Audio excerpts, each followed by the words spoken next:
Good morning friends. पिछले एक week से हम डिफरेंट काइंड्स ऑफ लेटर समझ रहे हैं। साथ में हर लेटर को हमने सीक्वेंस में समझा है ताकि आप अच्छी तरह से उसको समझ पाए। पहले हमारा रिक्वेस्ट लेटर था, रिक्वेस्ट रिप्लाई था, ऑर्डर लेटर था और अब इसके बाद हम कंप्लेन लेटर समझ रहे हैं। तो कंप्लेन लेटर को किस तरह लिखते हैं, उसमें किन बातों का होना बहुत ज़रूरी है और उसका पूरा एड्रेसिंग कैसे होता है उसको हम समझेंगे। कंप्लेन लेटर यानी आप कोई फरियाद कर रहे हैं, आपसे आपने जो अभी तक समझा है, जो ऑर्डर किए हैं, या फिर कोई आपको ये पहले से ही बताया जाता है इन एग्ज़ाम और कि आपको ये लेटर किस बेस पे लिखना है और उसको कैसे लिखना है। यानी कि ऑर्डर लेटर अगर आप लिख रहे हैं तो उसमें बताया जाता है कि आपको कौन सी चीज़ परचेज करने के लिए आप ऑर्डर दे रहे हैं। इसी तरह आपको ऐसा कहा जाए कि आपने कुछ ऐसा सामान खरीदा है, उसमें आपको कुछ बारीकी से देखने से आपको कुछ प्रॉब्लम्स नज़र आते हैं, तो आप उसको उस कंपनी को, उस प्रोप्राइटर को या फैक्ट्री को आप कंप्लेन करते हैं कि ये जो आपने हमें सामान दिया है या फिर उसमें जो देरी हो रही है, हमारी ऐसी कोई कंप्लेन है, तो आप उसको कंप्लेन कर सकते हैं। और ये कहीं होता है, कोई भी business, industry work according to maxim, मतलब आपके हिसाब से आप जहाँ भी काम करते हैं उसके हिसाब से आप बिजनेस से जुड़े हुए तो आप कंप्लेन कर सकते हैं। और इसमें कहा गया है कि इफ़ सेटिस्फाइड, अगर आपको संतोष है, आपको अच्छा लगा है, आपने जो शर्तें मानी थी उस हिसाब से काम हुआ है, टेल अदर्स, दूसरों को बताए। इफ़ नॉट टेल अस, अगर ऐसा नहीं हुआ है तो हमें बताइए। ऐसी कंपनी का मोटो रहता है, यानी कि जो हम कहते हैं ना कि ग्राहक भगवान होता है, उसी तरह यानी कि ग्राहक का संतोष ही हमारा मुनाफा है। इसी तरह ये तो मोनोपोली होती है हर कंपनी की, हर छोटे शॉप की, सभी की। तो ये कहना चाहते हैं कि अगर आपको हमारे काम से संतोष है तो आप हमारा प्रचार कीजिए, दूसरों को बताइए कि ये अच्छा है, ऐसा है, वो सब। अगर नहीं है तो आप सीधे हमसे बात कीजिए, यानी कि हमसे कंप्लेन कीजिए कि this kind of falls in your business या इन योर कंपनी। तो इस तरह से हमें इसको समझे है। As an engineer, third line है, as an engineer many times you may have to make complaints. This complaints may be internal और एक्सटर्नल। आप किसी कंपनी में काम करते हैं तो हो सकता है आपको कंपनी के अंदरूनी में से, अगर समझ लो कि बड़ी कंपनी में है और आपने वहाँ से ही कुछ ऑर्डर मंगवाया, जैसे कि बड़ी कंपनी में बड़े स्टोर होते हैं, वहाँ से ही हर चीज़ इश्यू होती है, तो आपको वहीं पे अगर कोई कंप्लेन करनी है तो भी आप किस तरह कंप्लेन करेंगे। या फिर एक्सटर्नल, आपको आपकी कंपनी या आपकी ब्रांच, इंस्टीट्यूशन के अलावा आपको कहीं और अगर आपको कंप्लेन करनी है तो वो कंप्लेन आप किस तरह करेंगे, इसके बारे में बताया जाता है, सिखाया जाता है इसी लेटर के माध्यम से। In all this situation you have to write a letter stating your complaints. और ऐसे सिचुएशन में आप, ऐसी स्थिति में आप एक कंप्लेन लेटर लिखते हैं, presenting your situation and proposing your suggestions.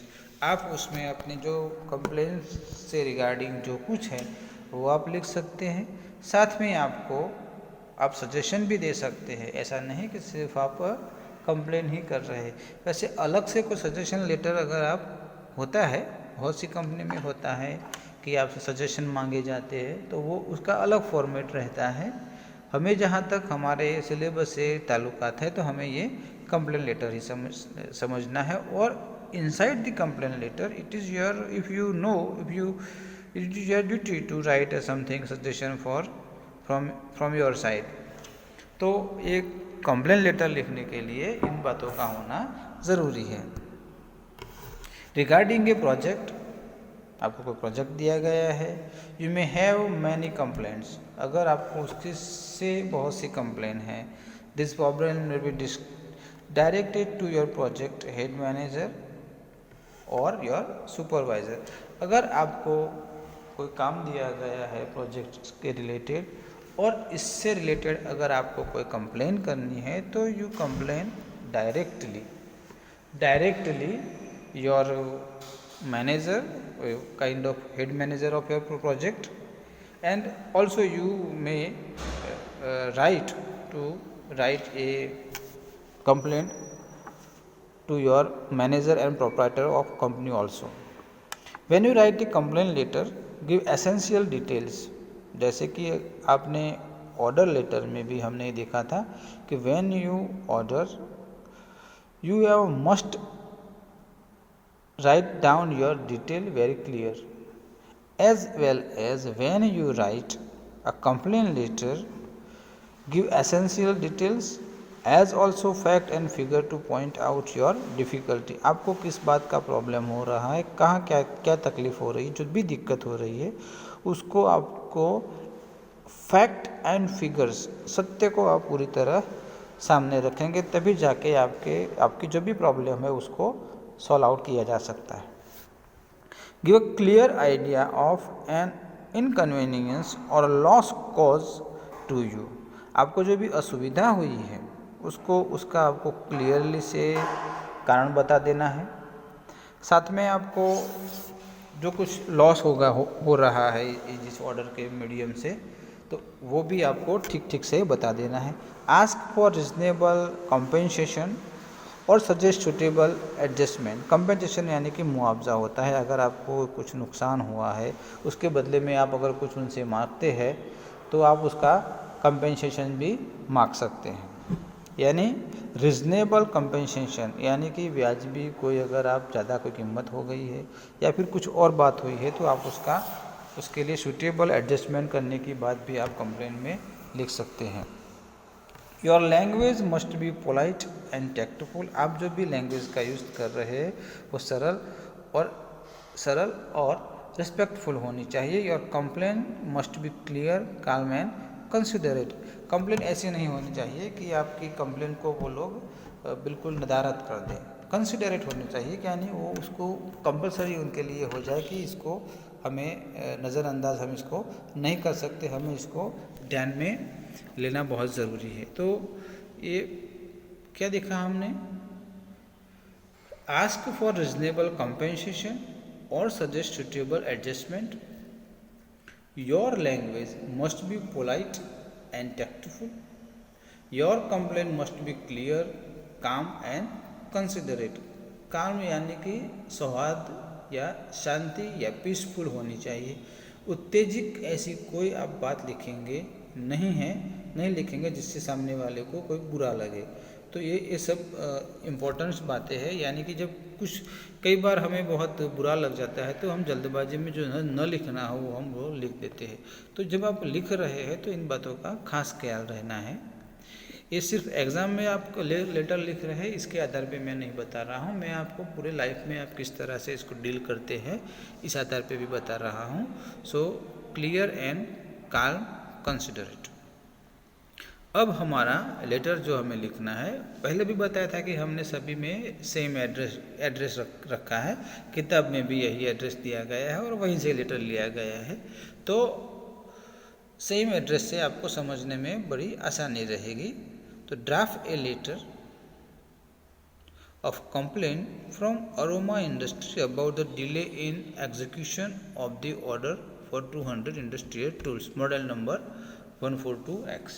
यानी कि हमने आपको जो ऑर्डर लिखा है, जो ऑर्डर दिया है, वो अभी तक आपने हमें फुलफिल, मतलब इसका जो पीरियड था, जो जिस टाइम में आपको इसको वापस कर देना था वो अभी तक आप नहीं कर पाए।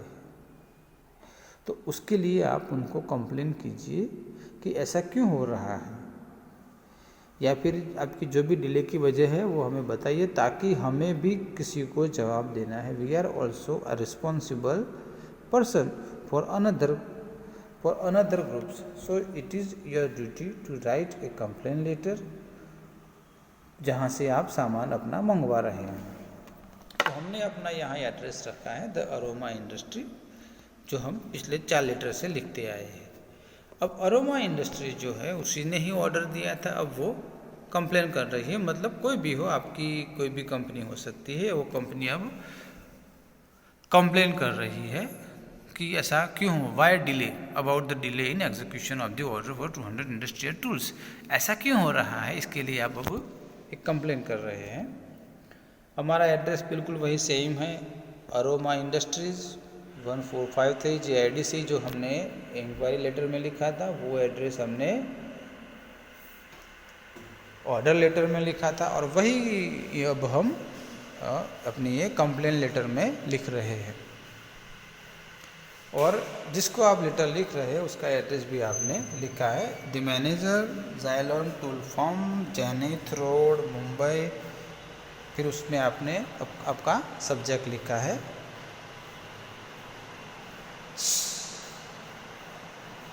और उसमें आपने अपना सब्जेक्ट लिखा है our refer order for 200 industrial tools.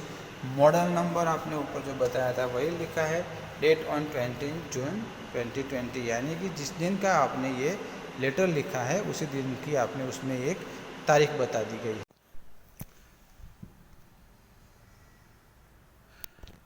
Dear sir, we refer our order letter 20 June 2020 for 200 industrial tools, model number, to be supplied to us by 15 July। हमने आपको एक ऑर्डर दिया था जिसमें हमने 200 इंडस्ट्रियल टूल आपसे मांगी थी, और उसमें आपने तारीख बताई है, 20 तारीख को हमने आपसे ऑर्डर किया था। कोई भी तारीख लिख सकते, इम्पोर्टेंट नहीं, आप यही तारीख लिखिए और यही तारीख समझें, लेकिन आपको ये रैंडमली बता सकते हैं आप, ताकि उसमें जो कुछ लेटर लिखने की तारीख और आप कंप्लेन कर रहे हैं उसकी तारीख और आपके पास जो सामान आने वाला है उसकी तारीख में थोड़ा डिफरेंट होना चाहिए, ताकि आप इसको ठीक से समझे हैं। 3 बातों को, ये 3 बातों को आप याद रख के भी ही इसमें लिखना है। While acknowledging the order, you had assured us to supply within the stated period। जब हमने आपके साथ ये ऑर्डर, आपके यहाँ से कुछ सामान खरीदने का जब हमने तय किया, तब आपने एश्योर्ड, आपने कहा था कि we supply within the stated period, यानी कि जो निर्धारित समय तय किया गया है उस समय के आधार ही हम आपको ये अपना जो कुछ आपने सामान मांगा है, according to this letter 200 industrial tools we provide in this short period, but we are sorry to say that the goods have not arrived yet. लेकिन हमें ये दुख हो रहा है कहते हुए कि जो सामान हमने आपसे मंगवाया था वो अभी तक नहीं पहुंचा है। We are not in a position to honor our contract with the government here। और इसकी वजह से हमें गवर्नमेंट के साथ हमने जो डील की है, आपके यहाँ से सामान लेके हम गवर्नमेंट को देने वाले थे, ऐसा आपने, अब ऐसा मानते हैं अब यहाँ कोई कुछ और भी लिख सकते हैं कि हम किसी दूसरी कंपनी को भी अपना यहाँ से सामान मंगवा के देना चाहते थे, लेकिन ऐसा नहीं हो रहा है। तो हमारा जो पोजीशन है मार्केट में, या फिर जो हमारा दूसरे हमारे साथ कलिंग है उसके साथ हमारे जो ऑनर है, हमारी जो मजबूती बनी हुई है, उसको धक्का लगेगा। तो the delay in a dispatch of good has put us in a great convenience, ताकि हमें भी किसी को जवाब देना है। इसीलिए आपका जो ये सामान वहाँ से हमें देने में जो दिक्कत हो रही है, जो लेट हो रहे हैं आप, उससे हमें बहुत बड़ी दुविधा हुई है, ग्रेट इनकन्वीनियंस, यानी कि हमें बहुत तकलीफ हुई है। We request to you dispatch the good within 8 days, क्योंकि आपको तो एक तारीख फिक्स हो गई है, आप ऐसा समझिए कि एक डेट फिक्स हो गई है और हमें विद इन इन दिनों में उनको सामान दे देना है। तो if you fail to do so, अगर आप ऐसा नहीं कर सकते हैं, we shall complete to cancel our order, हम अपना ऑर्डर कंप्लीटली आपके यहाँ से कैंसिल कर सकते हैं। Hoping for a positive and prompt response from you. उम्मीद रखते हैं कि आप हमें सही जवाब दे देंगे या फिर 8 दिन के अंदर within 8 day you provide us our goods. बस बहुत ही सिंपल सी बात उन्होंने बता दी है कि ऐसा होगा तो ऐसा होगा, तो आप हमें जल्दी से ही हमारा ये जो गुड्स है, गुड्स यानी सामान जो है, सर्व सामान, वो आप हमें भिजवा देंगे। अंत में उन्होंने योर्स फेथफुली, या विक्रम भट्ट लिखना था लेकिन विक्रम भट्ट हो गया, विक्रम भट्ट अरोमा इंडस्ट्री। तो पूरा लेटर आपने देख लिया, समझ लिया। तो ये हमारा कंप्लेन लेटर है। आज सोमवार से प्रैक्टिकल के लिए सभी स्टूडेंट्स को सोमवार से सभी स्टूडेंट को प्रैक्टिकल के लिए कॉलेज में बुलाया गया है।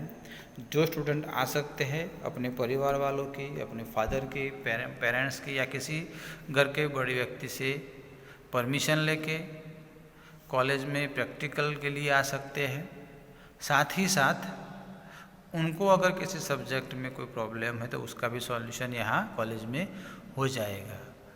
साथ ही आपकी आज लास्ट शनिवार से आपकी एग्ज़ाम शुरू हो गई है, तो आप उसमें भी ध्यान दीजिएगा और अपना पेपर सबमिट करवा दीजिएगा टाइम पे, ताकि हमें भी पता चले कि आप कितना कुछ समझे हैं, कितना कुछ सीख पाए हैं। बाकी हम सोमवार से तो मिल ही रहे हैं, तब तक के लिए बाय।